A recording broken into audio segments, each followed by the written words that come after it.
Hello and welcome to the third module of the four-part series, Crossover Prevention Case Planning for Child Welfare Workers. I'm Wendy Schiller.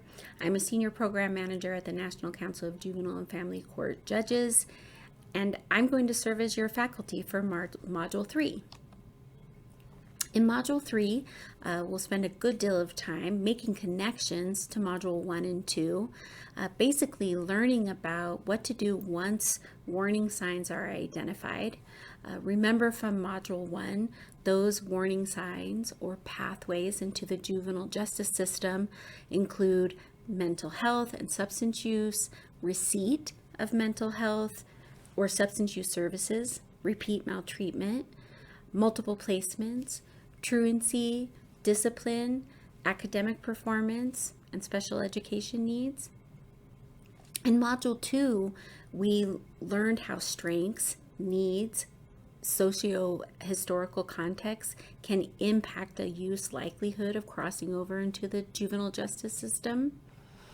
The information in Module 1 and 2 can help social workers or case managers develop individualized case plans. However, it's also important to understand an effective structure for case planning. For example, how to write goals for youth that actually can help us reduce criminogenic risk, which will decrease the likelihood of crossing over into the juvenile justice system.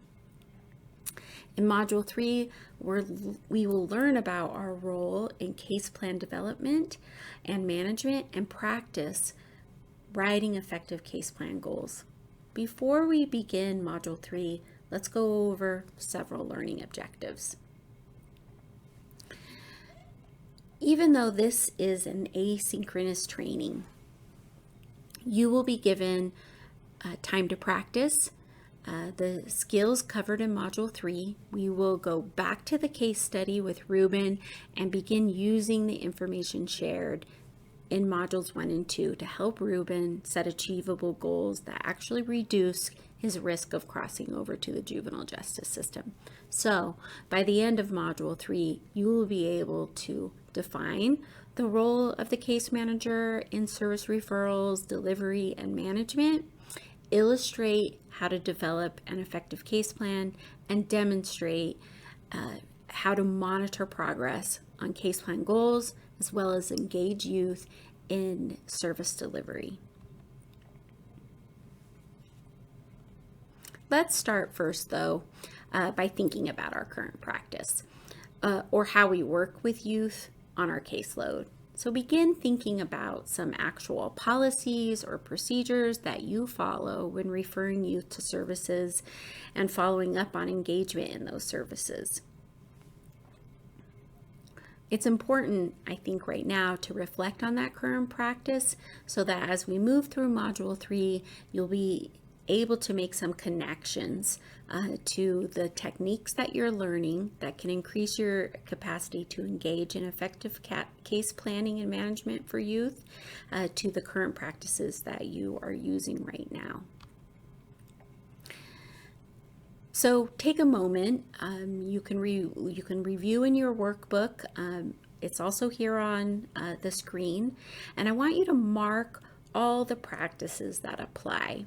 Many of the practices listed here and in your workbook will be covered during Module 3. The list provides an overview of recommended practice. So if you aren't able to mark many of the practices listed here, it can provide you with some initial information related to possible gaps in your current practice. Feel free to pause the video to complete the workbook activity. Thank you so much for taking the time to think about your current practices and thinking about all of the practices listed in your workbook or here that apply. This is an opportunity really for you to compare your current practice to recommended practice. I'm going to turn to some definitions of effective case plan development and management, and our intention here is to help you identify gaps in practice that may be changed or enhanced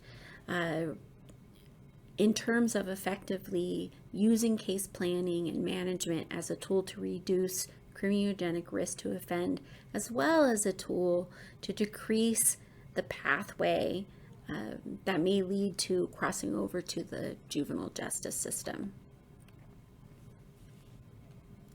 I want to first start with what I think social workers should consider with what works with youth who are involved in the juvenile justice system. So when developing a case plan and management strategies to reduce the likelihood of crossing over from the child welfare system to the juvenile justice system, we can think about the large body of research that points to helping youth build skills through the coordination of effective interventions. Right? This is what we know works at this point in time for youth who are in the juvenile justice system to decrease their criminogenic need.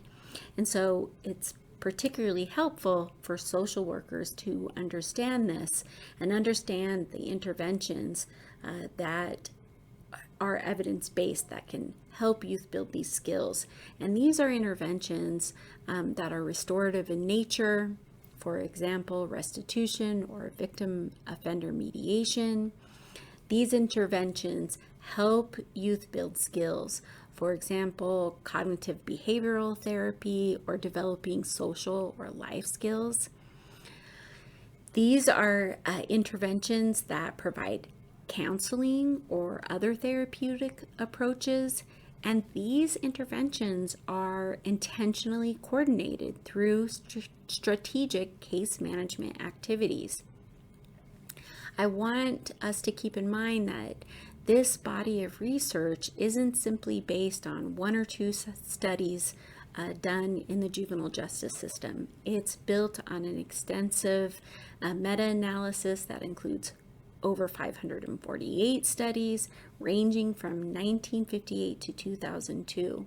So we're really at a point in time where we can understand what services and how we engage in those services with youth that can specifically decrease their criminogenic need, which is so important to understanding how to decrease the likelihood that the youth will cross over from the child welfare system into the juvenile justice system.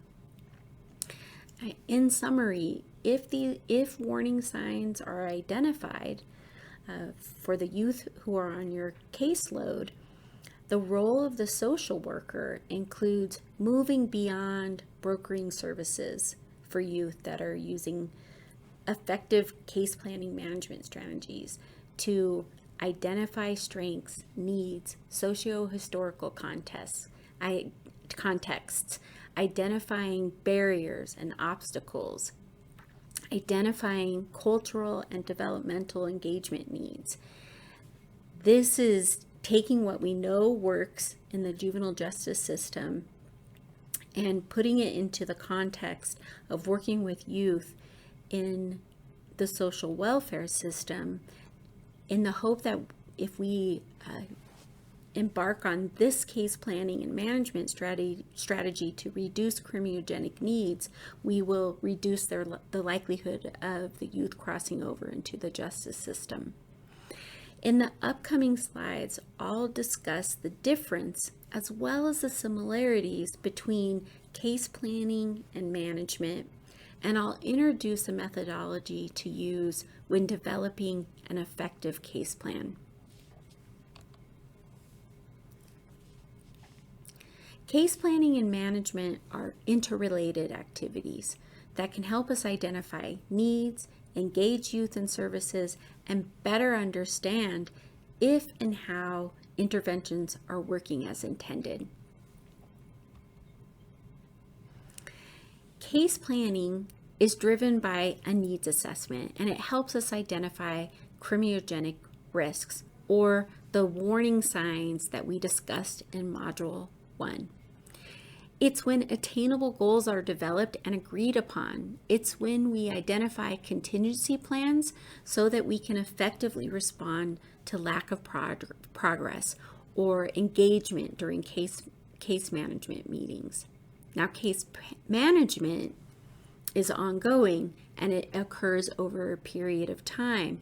It's where we meet with youth to ensure that the interventions are working as intended and that there is progress being made on those goals that we developed during case planning.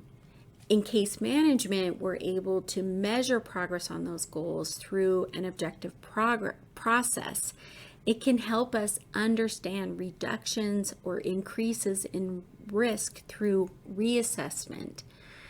Case management can help us engage in behavior change because we are meeting with the youth in an ongoing way that enables us to respond to progress and or the lack of progress. Now, both case planning and management strategies are individualized. It's when we move beyond referring every youth on our caseload to the same services regardless of risk or need.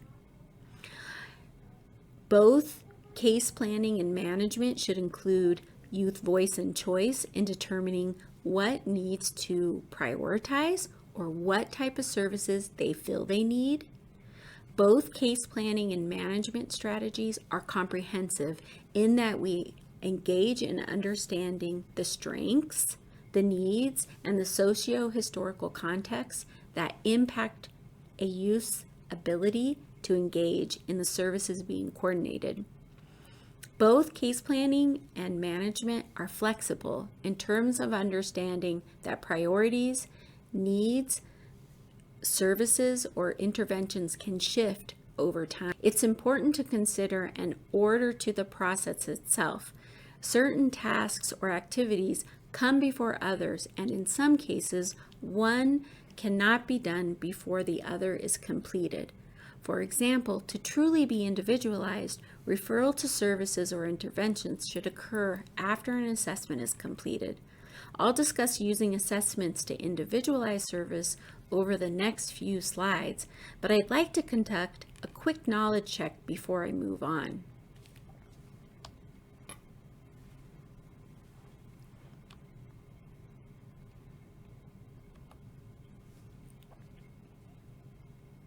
Please refer to your workbook for this knowledge check and draw a line from the case plan management activities listed on the left to the appropriate category listed on the right. Be sure to pause the video before turning to your workbook.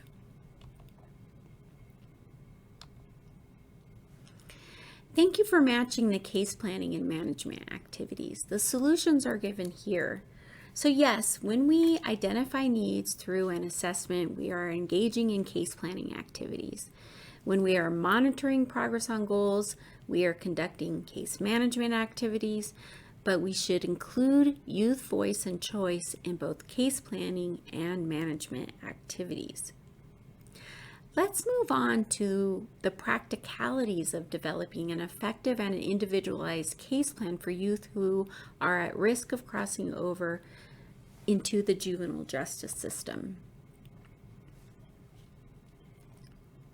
I want to emphasize here that the goal of these case planning and management activities is to decrease the risk of crossing over to the juvenile justice system. It's not that the child welfare case will be closed successfully. As we discuss case planning and management in practice, keep in mind that you may be working with youth for many months or even years, and fluctuations in the youth's risk to cross over may increase or decrease depending on what's happening in the youth's life.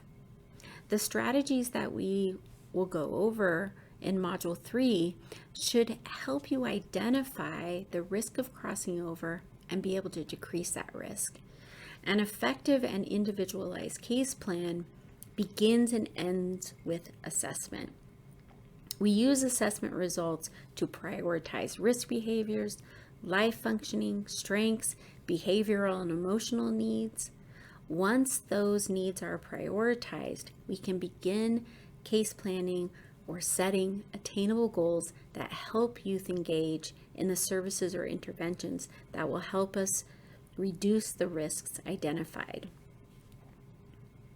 Basically, effective and individualized case planning creates a through line from the identified need to the desired outcome we hope to achieve.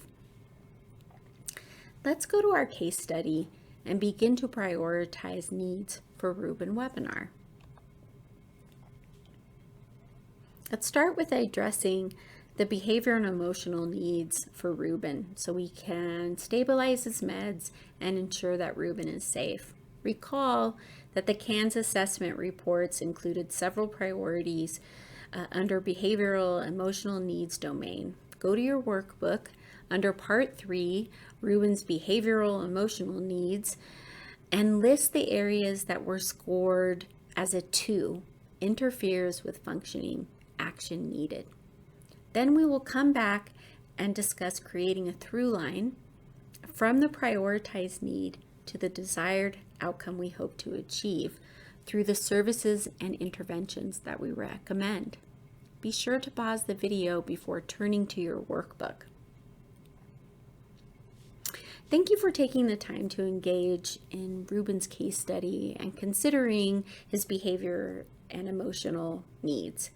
Now let's start considering the possible services and interventions that we can refer Reuben to. Remember that we're actively case planning with Reuben because if we address the needs identified, we will decrease the possibility of Reuben crossing over to the juvenile justice system.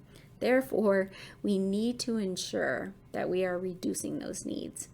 Let's use a visual aid to begin thinking about that through line that I was speaking about, and we'll also use the visual aid to debrief from the workbook activity you just completed. In your workbook, you should have listed these 5 areas from the behavioral emotional needs domain. These are the 5 areas that interfere with functioning and action is needed.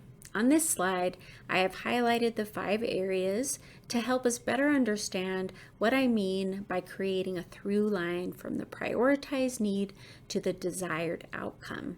Let's discuss this visual here. On the far left, you can see the 5 areas: impulsivity, depression, conduct, substance use, and adjustment to trauma. The second column over are possible services or interventions that we could refer Reuben to. The third column over are examples of possible short-term outcomes that would likely occur if the intervention or service is working as intended. The fourth column over are examples of possible longer-term outcomes that would likely occur if there are improvements in the prioritized areas. So you can see this through line from the left-hand column all the way to the fourth column to those desired outcomes. Let's think about this though, because there's quite a lot happening on this slide. We can see that all of the 5 areas are being addressed. What do you think would happen if we referred Reuben to all of these services at the same time? Meaning, what if we referred Reuben to counseling service, interpersonal psychotherapy, anger management classes, substance use treatment, and trauma-focused CBT all at the same time? Because those were all of the needs that were identified. That's right, it would be very overwhelming, and we may end up causing more harm than good. During case planning, we can be strategic about which services we want to use first. We can also seek guidance from Reuben by asking what his priorities are. Based on the case study, let's imagine that during the case planning meeting, Reuben actually expresses a desire to take his meds on schedule because he notices that when he takes his meds, he can pay attention more at school and he gets in less trouble. That being said, let's look closely at impulsivity and hyperactivity. This might be a very good place to start building a case plan with individualized goals.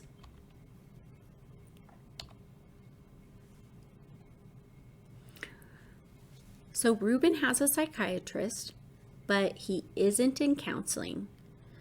Again, one of Ruben's challenges is to remember to take his medication every day. So we could refer Ruben to a counselor with the specific goal in mind to help Ruben better understand how his meds work to help stabilize impulsivity and hyperactivity, and to develop strategies to consistently take his medication.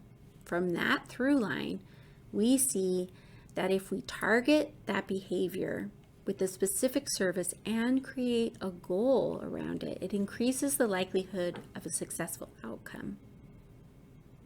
So now we can see that counseling services are needed, but what do you think would happen if you simply gave Ruben and his placement family the contact information to a treatment provider and told them to call and schedule an appointment?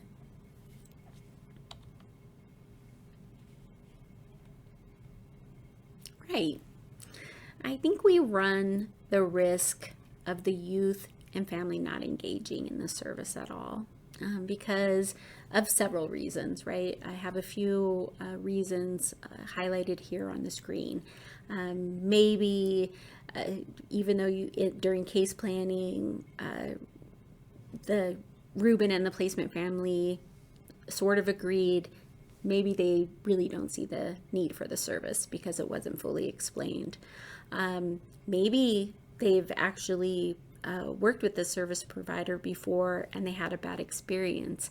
And maybe simply they were just too busy and they didn't get around to making that appointment. So there's just a little bit more work that we have to do to fully create that through line. We can't simply refer Ruben to a counseling service with an open slot. In the child welfare system and in the juvenile justice system, we should use objective goals to ensure that the through line is created. An objective goal will also help Ruben and the placement family understand the purpose behind the services we are recommending. This means that we need to take some time to create an individualized goal that will help Ruben and the placement family clearly understand what is expected and to motivate Ruben. The trick is learning how to draft an effective and objective goal that is individualized. And this is where SMART goals come in.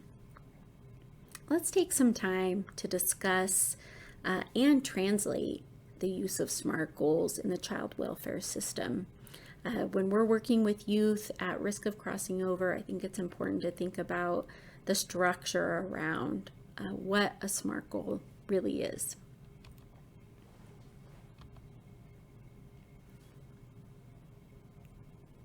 Now, we all know that goals can provide the motivation needed to keep going, even when motivation is low. And one of the most well-known goal setting techniques is the SMART method or acronym. The acronym encourages us to make goals that are specific, measurable, agreed upon. Some people use achievable or attainable.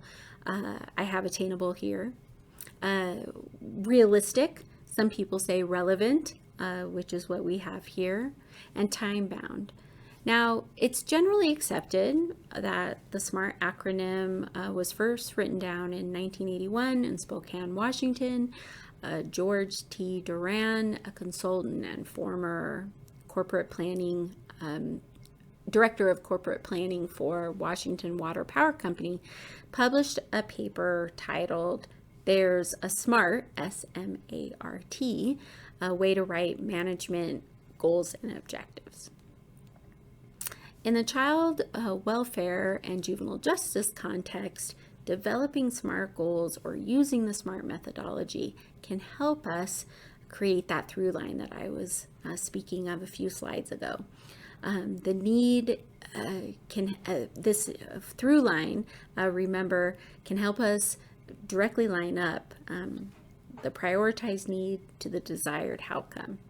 However, since this acronym and method came from the corporate world, it's really important to translate these concepts into case planning and management for the child welfare system. In the child welfare and justice context, developing a SMART goal or using the SMART methodology can help us create a through line from the need identified directly to the desired outcome. However, since the acronym and method come from the corporate world, it's really important to translate the concepts into case planning and management for the child welfare system. Using the SMART methodology is more complex than just being specific, measurable, attainable, relevant, and time-bound. Let's take some time to fully understand and translate what the acronym means for social workers and case managers who are working directly with youth. The SMART goal methodology in the context of child welfare and juvenile justice include being specific in two ways. A specific activity, treatment, intervention, service, supervision approach that we are using, but we should also take the time to specifically outline the skills that will be learned through receiving services or participating in the intervention. Measurable, or this is something that we can objectively view as being completed or made progress on.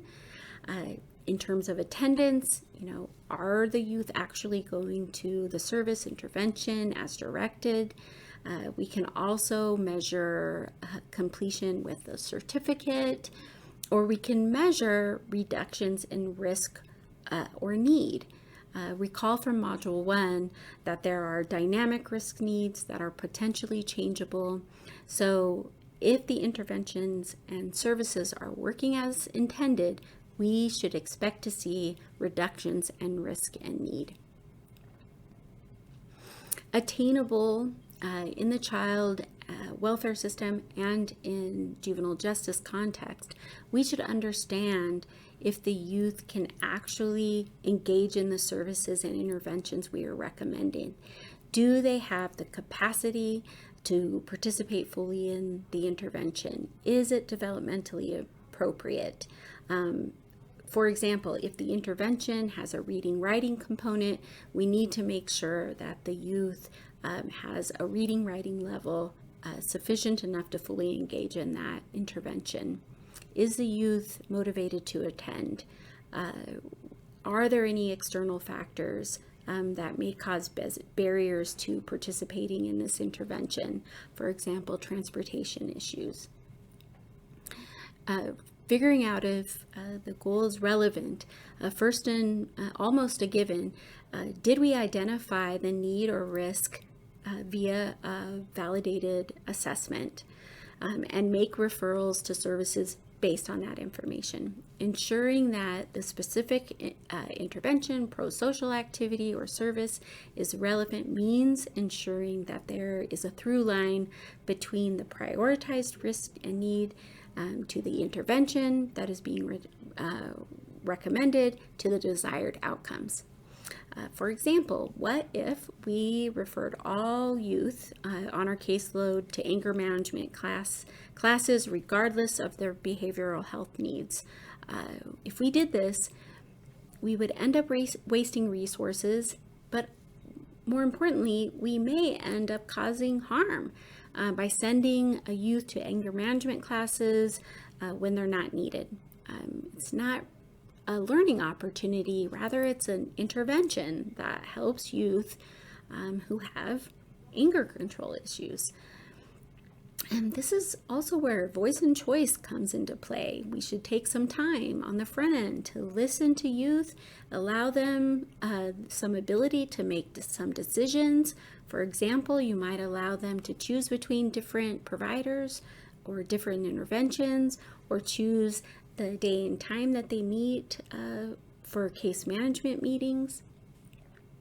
Now, time bound, yes, is something that is a concrete timeline or a number of classes, a specific end date. However, it also means that we should think about the difference between proximal and distal goals. For example, keeping one's temper under control or reducing the behavioral emotional need related to anger control may be a distal goal that takes a longer period of time to work on.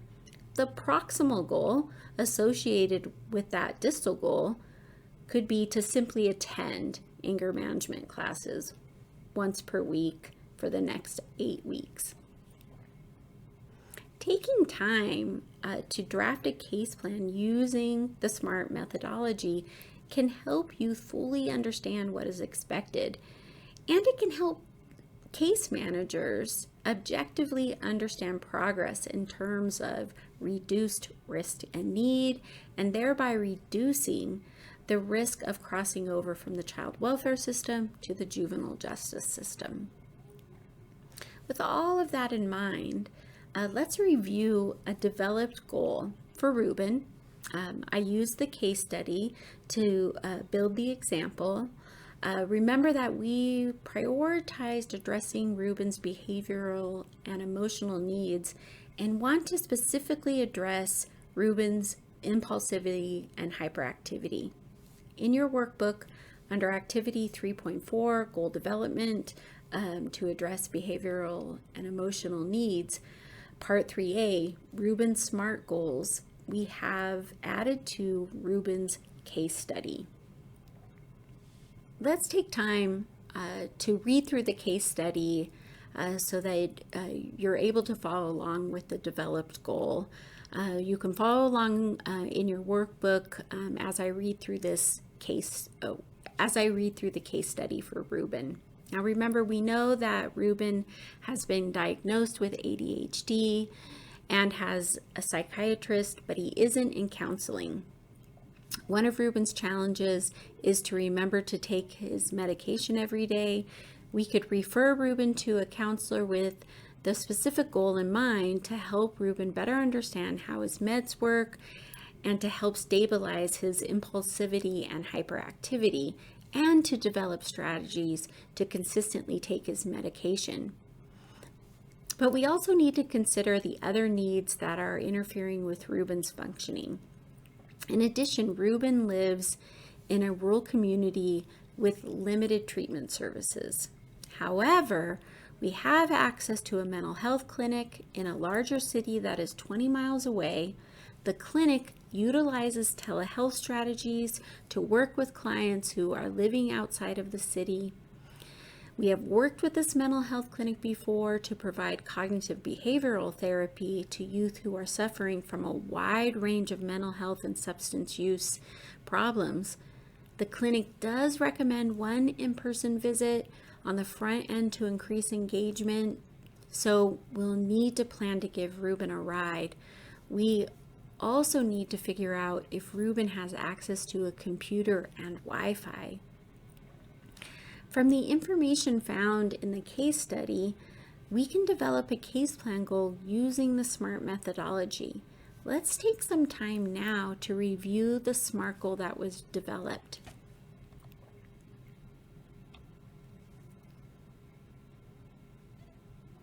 As you can see here, we used a table to address each of the categories included in the SMART methodology. Please follow along in your workbook as I highlight several key factors. You'll note that 2 rows are used for specific, one to add the intervention that Ruben will go to. Specifically here, attend 1 in-person therapy session at the New Horizons Mental Health Clinic, and then 10 online therapy sessions offered from the New Horizons Mental Health Clinic every Monday and Wednesday at 5 p.m. We also added the skills that Ruben will learn. So he's going to learn to manage symptoms of mental health, prevent relapse of mental health illness symptoms, learn techniques for coping with stressful life situations, identify ways to manage emotions, resolve relationship conflicts, and learn better ways to communicate, cope with grief and loss, overcome emotional trauma related to abuse or violence. And then we're going to measure this by simply looking at some attendance records, right, provided by New Horizons, but also by the new skills learned. And number 3, reductions in that behavioral and emotional needs domain within the CANS assessment, right? So we'll be able to measure it in those 3 ways. There's a lot of troubleshooting under attainable, where the case manager is ensuring that Ruben can actually engage with the specific intervention that is recommended. So the case manager is thinking about how there's only one computer at Ruben's current placement. So there was a private room identified at the child welfare office that Ruben can use. Troubleshooting around giving Ruben a ride to the child welfare department from the school liaison, and then ensuring that Ruben's aunt can take him to the in-person session, which is 20 miles away. Under relevant, the case manager spent a lot of time talking with Ruben about how the intervention will work and discussed Ruben's motivation to engage with the online service. So Ruben indicated that he does feel better when he's consistently taking his medication. Cognitive behavioral therapy can help a person come aware of inaccurate or negative thinking so that they can view challenging situations more clearly. Ruben agreed that this type of therapy may work, and he really liked that he could do it online. And then under time bound, the case manager considered proximal achievements, the 2 sessions per week between September 1st and October 15th, and then also considered that distal achievement. So reductions in behavioral, emotional through a reassessment at 3 months. And before we move on, what do you think would happen if we draft the SMART goal, make the referral to Newer Horizons, but we don't follow up with Ruben and the placement family until October 15th? Well, I think first, we just wouldn't know. Like, we wouldn't know if there was progress or no progress, or like somewhere in between progress, until October 15th. So mainly we would just be surprised and perhaps caught off guard when it turns out that Ruben didn't achieve the SMART goal, right? So let's imagine that Ruben only attended the in-person session but failed to do any of the online sessions. We may even respond in anger because we worked so hard on developing the SMART goal and making the referral to New Horizons. But secondly, and I think more importantly, we just lost a month and a half of therapy and increased stabilization if we did find out that there wasn't engagement in the services and we waited all the way till October 15th. This is why frequent case management meetings are so important. When we are working with youth who are at risk of crossing over to the juvenile justice system, more frequent contact or follow-up needs to be incorporated into the case plan itself. We can use the section under time bound to help us schedule case plan management meetings that increase our likelihood of Ruben attaining his SMART goal. Let's take a few minutes to discuss why this is important, why it's important to monitor and respond to progress or the lack thereof on a more frequent basis.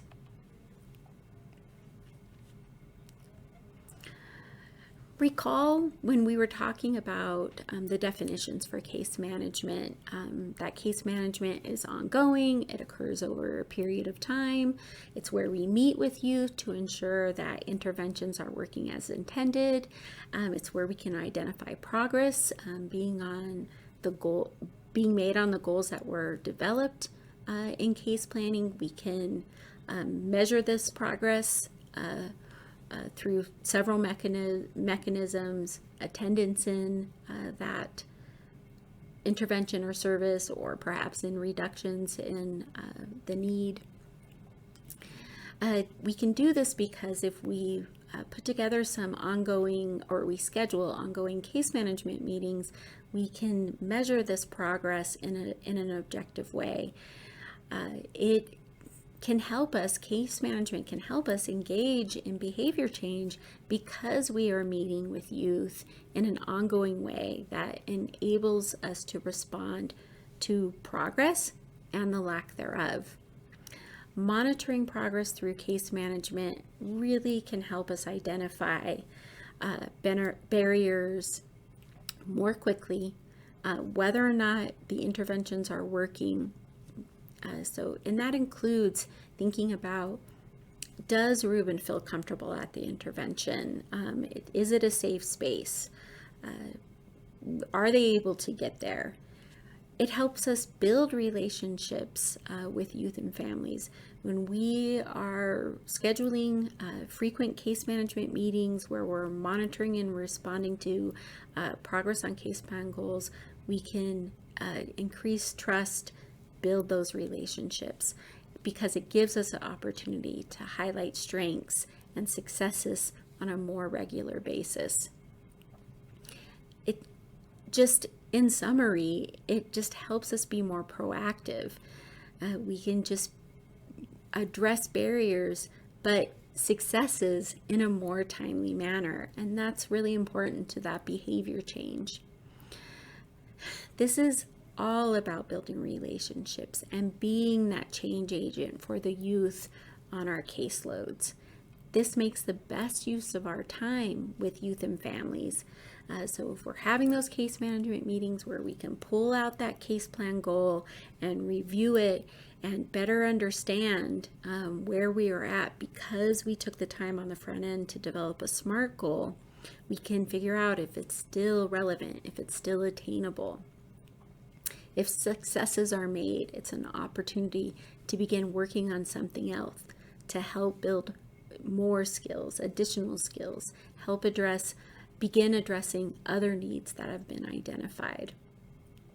So now that we have reviewed and discussed the SMART goal methodology, let's take some time to practice developing a SMART goal for Ruben based on his assessment results under the life functioning domain, his history, and the other resources that we have available to us. Recall that under life functioning, Ruben scored a 2 on school achievement. So this interferes with functioning and action is needed.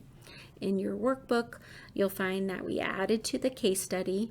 Let's go over the new information before we practice. So to set the stage, let's imagine that we have had success with the first SMART goal we developed for Ruben. He has been attending his online therapy sessions at New Horizons, and his meds have stabilized, and now he's taking them more consistently. So now it's time to move on to another identified need. Now we know that Ruben has a strength under talents and interests. He really loves art. We do have a community-based art center that provides art classes and educational opportunities for young people. The art center has a program to encourage youth to participate in tutoring sessions if they have low school achievement. So if youth come to weekly tutoring sessions, they gain access to all of the center's art supplies as well as art lessons. The tutoring sessions take place after school on Mondays and Wednesdays, and now that Ruben is done with his online therapy sessions, his Mondays and Wednesdays are freed up. Ruben should probably attend both sessions every week for the rest of the school year, but we should probably see if this is doable. The art classes are held every Saturday afternoon, so I need to make sure if Ruben can get there. Maybe his aunt would be willing to giving him a ride. Given all this information, We should work with Ruben to develop a goal using the SMART methodology. Use the practice table in your workbook to draft a SMART goal for Ruben to achieve. Refer to Part 4, Ruben's Life Functioning Context, to develop a case plan goal using the SMART methodology. You'll need to use your imagination to complete the task and fill in the gaps by adding information that may not be present in the case study. The main point here is to practice with the SMART method. At this point, the workbook activity is the last thing we'll do in Module 3. Take as much time as you need to practice making a SMART goal for Ruben that is specific, measurable, attainable, relevant, and time-bound. Then begin Module 4 to discuss the goal that was developed. I'll provide an example of my own. And then we will begin thinking about possible next steps you can take to implement the case planning and management activities learned in Modules 1, 2, and 3. Thank you for taking the time to watch Module 3.